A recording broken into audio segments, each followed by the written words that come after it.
చాలా సార్లు ఊర్లో అంటారు, ఎప్పుడైనా ఆడపిల్ల ఏడుస్తూ ఉంటే, రేయ్ ఆడపిల్ల ఆడవకూడదురా, ఆడపిల్ల కన్నీళ్లు గారిస్తే మనకు ఉసురు తగిలిదిరా, ఆడపిల్ల కన్నీళ్లు మనకు శాపంరా అని అంటారు.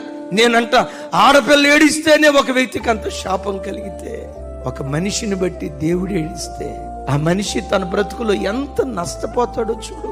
నిన్ను రక్షించినందుకు, నీకు ఆస్తి ఇచ్చినందుకు, నీకు వ్యాపారం ఇచ్చినందుకు, బ్రతుకు తెరువు నిమిత్తం మంచి ఉద్యోగం ఇచ్చినందుకు, ఎన్నో మరణాపాయపు స్థితుల నుంచి దేవుడు తప్పించి ఈ రోజు ఈ స్థితిలో దేవుడు నిన్ను నిలవబెట్టినందుకు నిన్ను అడిగే ప్రశ్న, నిన్ను బట్టి ఈరోజు దేవుడు సంతోషంగా ఉన్నాడా?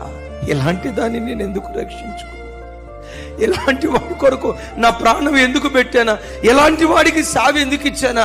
ఎలాంటి వాళ్ళను సావుకురాలుగా, ఎలాంటి వాళ్ళను సావుకులుగా నేను ఎందుకు చేసుకున్నానా అని ఒకవేళ నిన్ను గూర్చి దేవుడు పశ్చాత్తాపడుతున్నాడేమో ఒక్కసారి ఆలోచించు. నిన్ను చూసి ప్రభువు ఎప్పుడు సంతోషించును గాక.